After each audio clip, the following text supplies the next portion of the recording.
Como conciliar operação e inovação? O que 90% desses times querem? Estabilidade. E o gerente de produto quer afunilar, porque valor é diferente de entrega ou as hipóteses de solução. No caso de oportunidade, você vai ao mercado com MVP, com protótipo. Fala galera, muito bom aqui de novo, voltando para fazer alguns vídeos especiais aqui. Bom, questão hoje, eu fiz algumas anotações para a gente seguir a objetividade do conteúdo, né? A gente tem um tema que eu falo bastante, que é sobre ambidestria, né? Que faz parte justamente do Innovation Ops, que é o equilíbrio entre a inovação e a operação. Existe um momento, e é clássico isso, você pode ver aí, empresas quando fazem fusões, né? E isso não é o caso específico agora de fusões, mas qual é a questão da fusão? Eu tenho uma empresa que é a incumbente, que é a empresa grande, que ela está comprando uma insurgente, que é a startup revolucionária, e essa empresa mais revolucionária tem andado aí em ritmo de inovação constante, e a empresa que está comprando, ela está num processo de estabilização.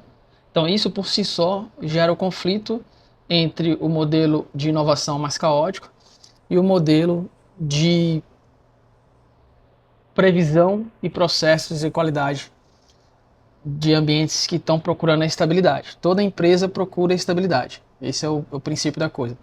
E toda startup procura inovação. A inovação ela sai de forma mais fácil do caos, porque existe diversas variáveis que você está ali mensurando e medindo.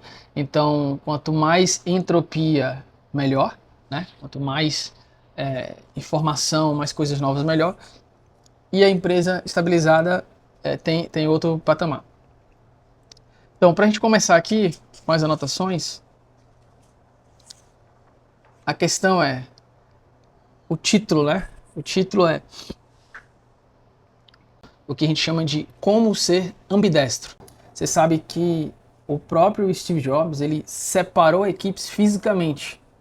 Ele pegou uma equipe se eu não me engano, era o Lisa 2, e separou dentro do que eles chamavam de Texaco Tower, que era um prédio que tinha uma logo da Texaco e era distante do escritório tradicional deles. E aí ele levou essa equipe para o chamado Texaco Tower. Quando você pesquisar aí por Texaco Tower Apple, você vai entender essa história da galera que tinha um outro ritmo de entrega, um outro ritmo de inovação e andava acelerado. Outro case interessante que foi feito mais ou menos dessa forma foi o jornal, se não me engano, USA Today, Today na verdade. Ele também separou duas equipes fisicamente. Nesse caso, se eu não me engano, teve um problema de absorção e de crescimento aí. Depois eu trago esse registro, mas a separação falhou. Então o que eu quero colocar aqui como ponto de reflexão é que não é a separação física necessariamente que vai fazer você inovar, etc. E eu acredito muito na conciliação, que é um pouco ali o dilema dos inovadores. O que é o dilema dos inovadores? O termo se refere a explorar e do inglês exploit, que não sei se tem em português, mas seria explotar. Explorar é algo novo, é uma inovação. Você realmente está descobrindo, está derrubando as árvores da floresta, digamos assim, construindo, conhecendo as riquezas, o que tu vai derrubar, o que tu não vai derrubar, o que pode mexer, o que não pode mexer. Então é um processo exploratório. E a explotação, ele vai no âmbito da eficiência, ou seja, você já capinou o lote, agora com aquele espaço que você tem, como você faz mais? Então são paradigmas totalmente diferentes que não podem ser considerados juntos. Então a primeira coisa que se faz dentro de um ambiente que está vivendo esse dilema é classificar as demandas entre inovação e operação. Então existe um processo para classificar essas demandas, na verdade um entendimento sobre o que é uma inovação e o que é uma exploração, porque uma vez que a demanda de inovação ela tem uma característica de romper os padrões para ser entregue até às vezes mais rápido, haverá muito incentivo para que as pessoas ditem que aquilo é uma inovação só para passar nesse processo. E aí eu vou te explicar como você mata esse processo de incentivo perverso, né, para todo mundo achar que é inovação. Então, só para ficar claro aqui, entre os conceitos, veja, você está num ambiente estável, está numa empresa de médio e grande porte. E aí você tem pessoal de infraestrutura, pessoal de segurança, pessoal de qualidade, pessoal de produto, pessoal de atendimento, etc. O que 90% desses times querem? Estabilidade. O cara quer estabilidade, ele quer previsibilidade para chegar no trabalho, previsibilidade para sair do trabalho. Ele não quer... toda mudança gera um esforço, todo aprendizado gera confronto entre o saber e o não saber daquilo que está se pegando agora. Então, assim, a inovação ela é uma inquietude, ela causa muita antipatia para a maioria das pessoas, porque ela é conflitante, ela é caótica, ela é entrópica, ela não te dá previsibilidade. Então você quer uma vida previsível, você quer ali, pô, sexta-feira fazer tua saída, não quer ser interrompido, não quer precisar estudar nada novo, já estudou demais, né? Que é o que a gente chama aí de just in case, né? A inovação é just in time. Você aprende na medida que vai acontecendo as coisas. Então você tem um grupo de grande quantidade de pessoas e realmente pessoas históricas na empresa que estão buscando estabilidade. E a inovação, e aí produto, está buscando o quê? Gerentes de produto estão buscando endereçar uma demanda de mercado. Esse é um ponto também. E a inovação, ela está entre competir e sobreviver. A inovação não é só para você competir. Segundo o Silvio Meira, a inovação é para você sobreviver. Então a gente não inova simplesmente para competir ou porque é bonito. A gente inova para a empresa se manter viva. Então esse é o primeiro ponto. Por mais que eu tenha 90% das pessoas querendo estabilidade, eu preciso sobreviver. E é isso que aconteceu e acontece aconteceu com a BlackBerry, aconteceu com a Kodak e vai acontecer sempre, porque vai ter um grande grupo de pessoas com várias estrelinhas e várias experiências de negócio que vai simplesmente exigir que a gente busque a estabilidade e detrimento da inovação. Então a gente tem que ficar sempre ligado nisso. E como é que a gente fica ligado nisso, cara?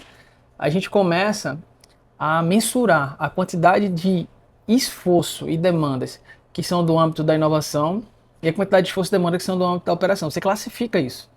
E aí você começa a ter uma métrica empresarial do que é operação e do que é inovação. E existe uma forma de definir inovação, como eu disse, para ninguém se aproveitar. Como classificar isso? Primeira questão é o alinhamento estratégico. Se a empresa está num processo, alinhamento estratégico versus fase empresarial, tá? Toda empresa busca estabilidade, isso não é um problema.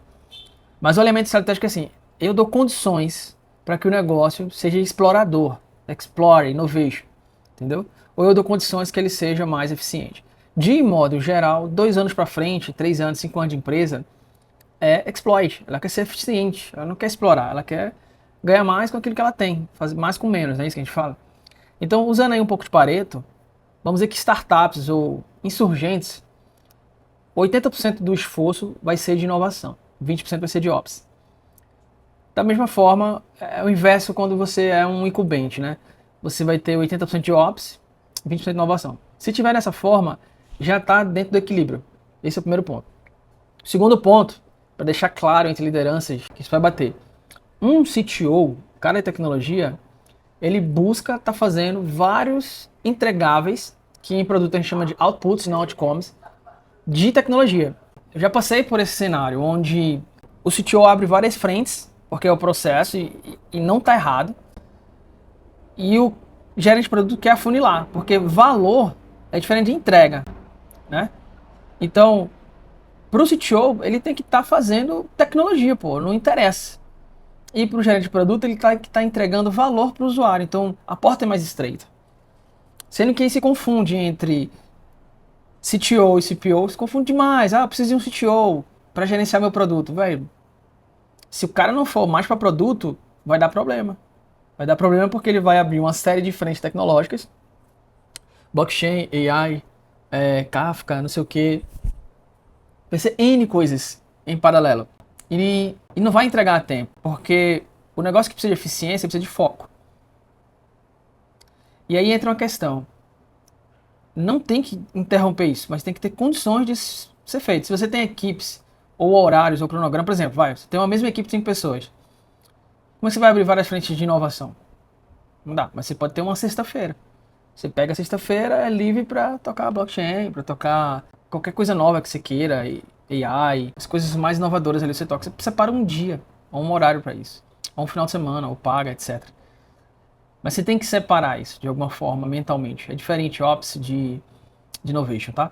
Então esse é o primeiro ponto. Startups estão ali entre 80% fazendo inovação e incumbentes estão fazendo ali entre 20% de inovação e 80% de operação. E inovação está no ambiente de exploração, para resumir, e operação está no ambiente de explotar, tá? Exploitation, beleza? E essa métrica é um sensor para você ficar tranquilo que você está fazendo isso de forma correta, tá? Isso é uma questão, esse equilíbrio, esses dados é mundial. Recentemente, Thales Gomes estava na China e ele chegou a essa conclusão num vídeo dele, que ele falando que é um paretinho, ele falou até isso, né? Tipo, 20% inovação, 80% ops. Mas isso é de quem está no modelo de exploit. Quem está no modelo de exploração, de inovação, a depender da inovação, se não for uma coisa existente que basta copiar e seguir, provavelmente você está no modelo mais entrópico. E aí, por fim, para não ficar tão extenso aqui, existe uma forma de você evitar que todo mundo fale que está fazendo inovação. Primeiro ponto, inovação requer uma oportunidade, requer um tamanho definido de mercado e de alcance, requer uma capacidade instalada, um estudo de capacidade instalada, desde conhecimento, pessoas, tecnologias, se existe dentro da empresa para fazer essa inovação, e tempo flexível, beleza? Exploit vem de um problema, geralmente, muitas vezes de um problema interno, não de um problema de mercado, que aí seria uma oportunidade, mas vem de um problema interno. Esse problema tem que ser diagnosticado, situação atual, a hipótese dos problemas. Qual é o grande lance? Nem todo problema relatado é um problema existente, real, de fato. Você precisa fazer uma avaliação, né? Um assessment, né? Que o pessoal fala, bonitinho aí do inglês, mas assim, é uma avaliação do estado atual. É basicamente um A3 Report. Você pesquisa aí A3 Report, que é um modelo de relatório de identificação de causa raiz. É um dos melhores padrões de abordagem de problemas, tá? Aí você tem as hipóteses de problema, você validou se aquilo realmente é um problema, está validado. E aí nos dois, tanto oportunidade quanto problema, você tem as propostas ou as hipóteses de solução. No caso de oportunidade, você vai ao mercado com MVP, com protótipo, qualquer coisa, para você validar se aquelas propostas de solução são factíveis. No caso do problema, olha a diferença. Você vai metrificar isso, né? Seja com teste de carga, dependendo do problema, né? Testes, validação, etc. E você vai também lançar uma versão menor, fazer um canary release, não é nem teste AB, mas pode ser teste AB, mas é segmentar a distribuição para um público bem menor, ou fazer demo, homologação, etc. Então muda totalmente a perspectiva. Então esse é um conceito-chave para você ser ambidestro. Você tem que saber equilibrar entre inovação e operação. Você tem que saber o que é os requisitos informacionais para definir uma inovação, como eu te falei, tamanho, capacidade instalada, tempo, etc. E do problema, causa raiz. E aí, a partir desse momento, você deixa de ter desejos e aí você passa a ter oportunidades, demandas a serem tratadas na empresa. Você precisa sair dos desejos. Muitas falas viram desejos. E como a gente está no nível de hierarquia e de manter o cargo e a profissão, a gente nem faz reflexão sobre esses desejos. O que ele vai atender, o que ele vai endereçar. A gente simplesmente vai seguindo o barco porque foi o gerente que pediu, foi o owner que pediu, e você está ali para ajudar o owner a tomar as melhores decisões, mas você tem receio de se contrapor, e aí você vai indo nessa bola de neve e aí vai virando aquele negócio que a gente já sabe, que é o caos e o fim de um negócio promissor. Galera, é isso, espero que esse conteúdo um pouco reflexivo, não é filosófico, é pragmático. Você tem que saber classificar. Existe conflito entre CTO e CPO no sentido de quantidade de tecnologias inventadas e quantidade de features de fato ao mercado. Beleza? Então a gente tem que ficar atento a isso e seguir em frente nesse equilíbrio que começa da parte do gerente de produto, começa no melhor discovery. Faça um melhor discovery da oportunidade e do problema, que você vai evitar toda esse problema de desde mudança de escopo, desde não saber se está fazendo uma oportunidade, se está tratando problema e inovação ao mesmo tempo, com as mesmas pessoas, com o mesmo mindset, tudo isso vai gerar problema. Beleza? Valeu!